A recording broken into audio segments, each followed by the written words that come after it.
जय हिंद दोस्तों, आप सभी का बहुत बहुत स्वागत है दिवाकर स्टडी IQ चैनल पर। तो दोस्तों, हिस्ट्री टेस्ट सीरीज में आज आपका 13वां क्लास चलेगा। इससे पहले साथियों हमने टोटल 12 सेट को कवर किया है और इसके लिए एक अलग से प्लेलिस्ट भी बना दिया गया है।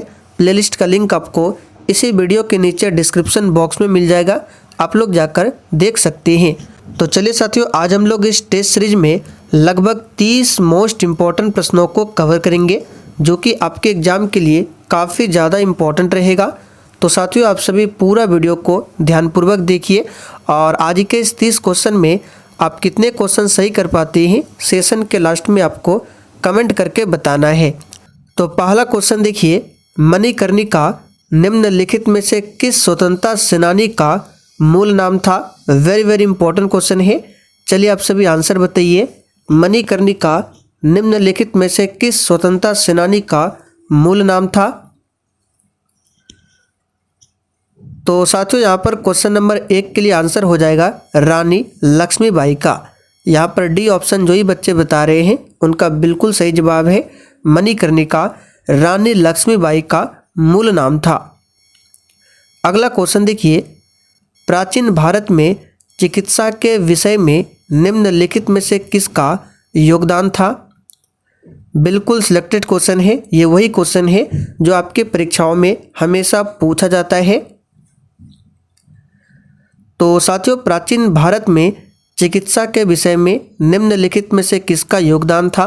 तो याद रखिएगा, चरक का योगदान था।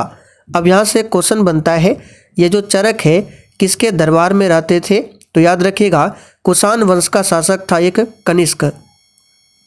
तो ये कनिष्क के दरबार में रहता था चरक, और इनकी एक पुस्तक है चरक संहिता। पूछा जाता है एग्जाम में कि चरक संहिता किसकी पुस्तक है? तो याद रखिएगा, चरक की पुस्तक है। अगला क्वेश्चन देखिए, बंगाल विभाजन भारत में किस ब्रिटिश वायसराय ने किया था? प्रत्येक स्टूडेंट को नीचे लाइव चैट में अपना अपना आंसर बताना है और ये लाइव चैट का ऑप्शन आपको तभी मिलेगा जब आप लोग क्लास को डेली शाम 7:30 बजे अटेंड करेंगे। यानी कि क्लास का टाइमिंग जो है ये शाम 7:30 बजे से है। तो साथियों, बंगाल विभाजन जो है ये हुआ था 1905 में। कब हुआ था? 1905 में। और किस ब्रिटिश वायसराय ने किया था? तो याद रखिएगा, लॉर्ड कर्जन ने।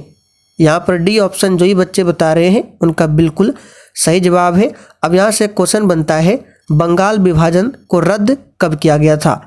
तो 1911 में रद्द किया गया था और 1905 में इसका विभाजन हुआ था। दोनों क्वेश्चन को ध्यान रखिए। आगे देखिए, चित्तौड़गढ़ में विजय स्तंभ का निर्माण किसने करवाया था?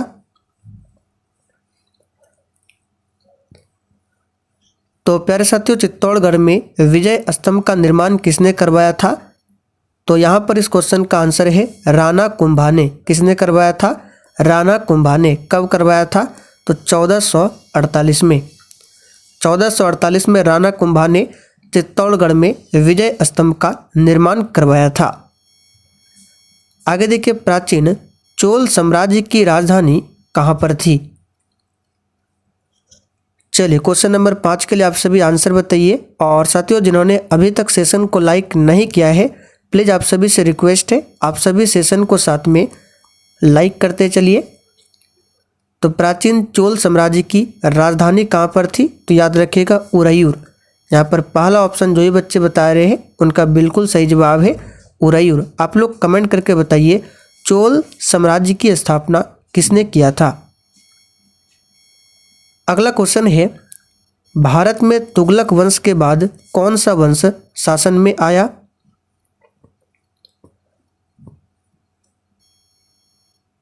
तो साथियों, भारत में तुगलक वंश के बाद आया था कौन? तो याद रखिएगा, सैयद राजवंश। और सैयद राजवंश की स्थापना किसने किया था? तो खिज्र खां ने। खिज्र खां ने सैयद राजवंश की स्थापना किया था। आगे देखिए, सरोजिनी नायडू की अध्यक्षता में कांग्रेस अधिवेशन आयोजित किया गया। चलिए क्वेश्चन नंबर 7 के लिए आंसर कीजिए। सरोजिनी नायडू ये कौन थी? तो भारतीय राष्ट्रीय कांग्रेस में अध्यक्षता करने वाली प्रथम भारतीय महिला थी। और इन्होंने किस अधिवेशन में अध्यक्षता किया था? तो याद रखिएगा 1925 के कानपुर अधिवेशन में। यहाँ पर सी ऑप्शन आपका सही जवाब है। लेकिन अगर आपसे पूछे कि कांग्रेस की अध्यक्षता करने वाली प्रथम महिला कौन थी, तो याद रखिएगा एनी बेसेंट। कौन थी? Annie Besant. लेकिन प्रथम भारतीय पूछे तो सरोजिनी नायडू। आगे देखिए, सौंदर नंद पुस्तक के लेखक कौन है? सिंपल सा क्वेश्चन है, सौंदर नंद पुस्तक के लेखक कौन है? तो अश्वघोष है। यहाँ पर बी ऑप्शन आपका सही जवाब है, अश्वघोष। बाणभट्ट की पुस्तक याद रखिएगा, अक्सर एग्जाम में पूछा जाता है हर्षचरित और कादम्बरी। यहाँ पे लिख देते हैं हर्षचरित और कादम्बरी, ये दो पुस्तक बाणभट्ट की पुस्तक है। बाणभट्ट कौन थे? तो ये हर्षवर्धन के दरबारी कवि थे बाणभट्ट। आगे देखिए, ऋग्वेद में 1000 से अधिक सत्वन शामिल है जिन्हें कहा जाता है, तो साथियों इन्हें कहा जाता है सूक्त। यहाँ पर बी ऑप्शन आपका सही जवाब है, सूक्त। चारों वेदों में सबसे प्राचीन वेद है ऋग्वेद और इसी में मिलता है गायत्री मंत्र का उल्लेख। गायत्री मंत्र की रचना किसने किया था? विश्वामित्र ने। आगे देखिए, राष्ट्रकूटों ने चालुक्यों को कब समाप्त किया था? और देखिए साथियों, अगर आपको किसी भी प्रश्न में थोड़ा भी डाउट होता है तो आप लोग तुरंत कमेंट करके पूछिए, आपके कमेंट का रिप्लाई 100% दिया जाएगा। तो यहाँ पर इस क्वेश्चन का आंसर हो जाएगा ए ऑप्शन 753 ईस्वी में। अब यहाँ से क्वेश्चन बनता है, चालुक्य राजवंश की स्थापना किसने किया था? तो पुलकेशिन प्रथम ने। और राष्ट्रकूट वंश की स्थापना किसने किया था? तो दंती दुर्ग ने। दंती दुर्ग ने राष्ट्रकूट वंश की स्थापना किया और चालुक्य वंश की स्थापना पुलकेशिन प्रथम ने। महात्मा गांधी खालिस्तान में भारतीय राष्ट्रीय कांग्रेस के अध्यक्ष थे। देखिए सिंपल सा क्वेश्चन है लेकिन एग्जाम में बार बार पूछा जाता है। याद रखिएगा 1924 में भारतीय राष्ट्रीय कांग्रेस की अध्यक्षता किया था महात्मा गांधी ने। और 1924 में कौन सा अधिवेशन था? तो ये था बेलगांव अधिवेशन। बेलगांव अधिवेशन। और बेलगांव कहाँ पड़ता है? तो कर्नाटक में पड़ता है। अगला क्वेश्चन है, व्यपगत का सिद्धांत की शुरुआत किसने किया था? व्यपगत का सिद्धांत, इसी को कहा जाता है राज्य हड़प की नीति और इसकी शुरुआत की जाती है 1848 में। किसके द्वारा? तो लॉर्ड डलहौजी के द्वारा। और 1848 में इस सिद्धांत के तहत यानी कि राज्य हड़प नीति के तहत सबसे पहले किसे ब्रिटिश साम्राज्य में मिलाया गया था? तो एक क्वेश्चन ध्यान रखिएगा, सतारा को। इस नीति के तहत 1848 में सबसे पहले सतारा को ब्रिटिश साम्राज्य में मिलाया गया था। अच्छा, लॉर्ड कैनिंग के समय में क्या हुआ था? तो 1857 की क्रांति हुई थी लॉर्ड कैनिंग के समय में। रामचरितमानस के लेखक जो कि तुलसीदास है, किस शासक से संबंधित है? अब देखिए बच्चे, यहाँ पर अक्सर कन्फ्यूज होते हैं, एक है रामचरितमानस और एक है रामायण। तो रामचरितमानस के लेखक है गोस्वामी तुलसीदास और रामायण के लेखक है वाल्मीकि। तो यहाँ पर इसका आंसर जो ये बच्चे डी बता रहे हैं उनका बिल्कुल सही जवाब है, अकबर के समकालीन थे। भारत का पहला मुगल शासक कौन था? जितने भी क्वेश्चन आपके सही हो रहे हैं आप लोग साइड में कॉपी में लिखते चलिए, फिर सेशन के लास्ट में आपको कमेंट करके अपना अपना स्कोर बताना है। तो देखिए, भारत का पहला मुगल शासक कौन था? तो ये था बाबर। बाबर ने ही मुगल वंश की स्थापना किया था 1526 में। 1526 में एक युद्ध होता है पानीपत का प्रथम युद्ध, जो कि बाबर और इब्राहिम लोदी के बीच में हुआ था, जिसमें बाबर विजयी हुआ था और उसके बाद मुगल वंश की स्थापना की जाती है। होम रूल लीग आंदोलन किसके द्वारा शुरू किया गया था? चलिए, अच्छा क्वेश्चन है, आंसर बताइए। होम रूल लीग आंदोलन किसके द्वारा शुरू किया गया था? तो ये शुरू किया गया था एनी बेसेंट के द्वारा। ऑप्शन के अकॉर्डिंग चलना है, यहाँ पर डी ऑप्शन सही है, एनी बेसेंट। निम्नलिखित में से कौन निर्गुण संत है?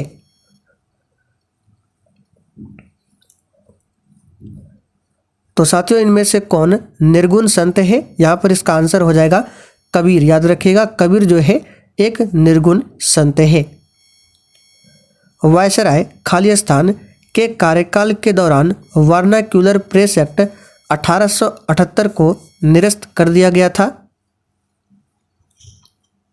तो किस वायसराय के कार्यकाल में? इस क्वेश्चन को हमने आपको पहले भी बहुत बार बताया है।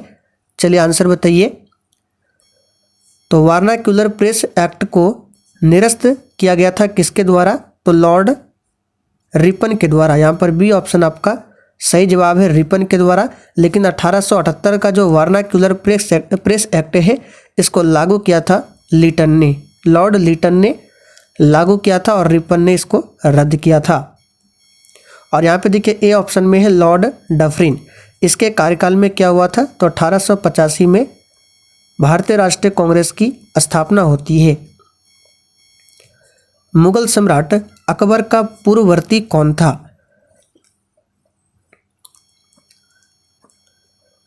तो मुगल सम्राट अकबर के पहले पूछा जा रहा है कौन था? तो अकबर के पिता का नाम क्या था? हुमायूं। यहाँ पर बी ऑप्शन आपका सही जवाब है। और हुमायूं से पहले कौन था? बाबर।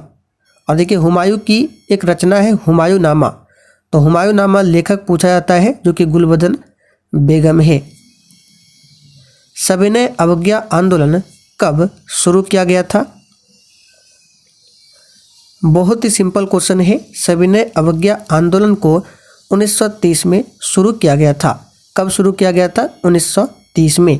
1928 में बारदोली सत्याग्रह हुआ था जिसका नेतृत्व सरदार वल्लभ भाई पटेल ने किया था। 1942 में भारत छोड़ो आंदोलन हुआ था। 1914 में प्रथम विश्व युद्ध की शुरुआत होती है और 1918 में प्रथम विश्व युद्ध का अंत होता है। निम्नलिखित में से किस मौर्य शासक सेल्यूकस ने सेल्यूसिड मौर्य युद्ध में लड़ाई लड़ी थी? सही आंसर है चंद्रगुप्त मौर्य। मुगल सिंहासन पर कब्जा करने से पहले शाहजहां को खालिस्तान कहा जाता था।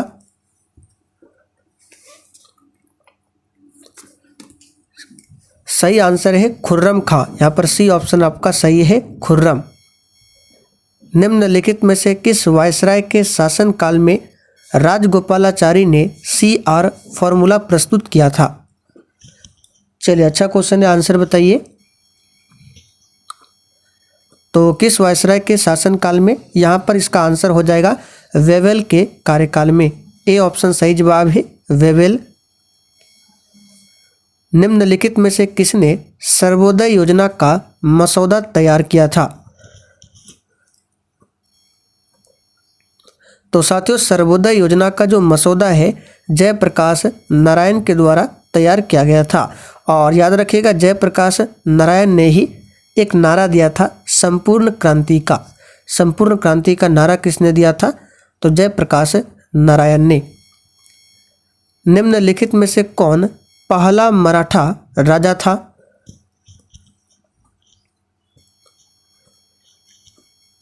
तो साथियों कौन पहला मराठा राजा था? यहाँ पर इसका आंसर हो जाएगा छत्रपति शिवाजी महाराज। कौन थे पहले मराठा राजा? असहयोग आंदोलन किस वर्ष में शुरू हुआ था?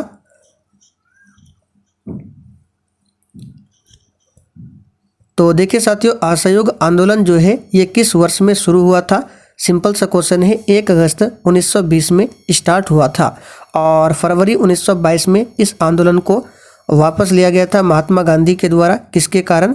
तो चौरी चौरा हत्याकांड के कारण। यूरोपीय किस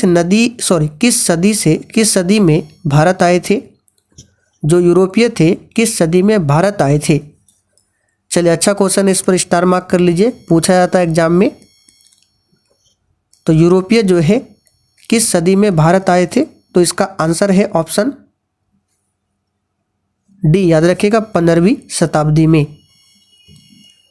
निम्नलिखित में से कौन सा राज्य गौतम बुद्ध के जीवन से जुड़ा था? तो ये है कौशल। यहाँ पर बी ऑप्शन सही है, कौशल। किसके शासन काल को मुगल वास्तुकला का स्वर्ण युग कहा जाता है? तो ये कहा जाता है शाहजहां के शासनकाल को। सिंधु घाटी सभ्यता के लोग किसकी पूजा करते थे? ऑप्शन के अकॉर्डिंग चलना है। सही आंसर है पशुपति, याद रखिएगा, या फिर प्रकृति देवी की पूजा करते थे सिंधु घाटी सभ्यता के लोग। यहाँ पर डी ऑप्शन में देखिए पशुपति दिया हुआ है। निम्नलिखित में से किसे भारतीय पुनर्जागरण के जनक के रूप में जाना जाता है?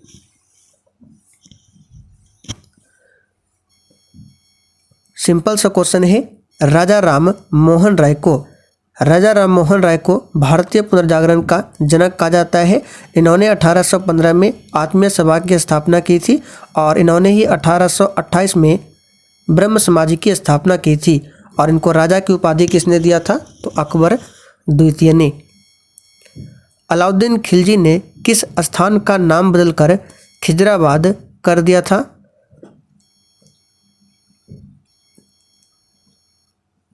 तो यहाँ पर इसका आंसर हो जाएगा चित्तौड़ का नाम। आखिरी क्वेश्चन है, देश रत्न के नाम से किसे जाना जाता है? चलिए आंसर बताइए, देश रत्न के नाम से किसे जाना जाता है? तो राजेंद्र प्रसाद को देश रत्न के नाम से जाना जाता है। यहाँ पर बी ऑप्शन आपका सही जवाब है। आप लोग कमेंट करके बताइए, देश बंधु के नाम से किसे जाना जाता है? देश बंधु के नाम से।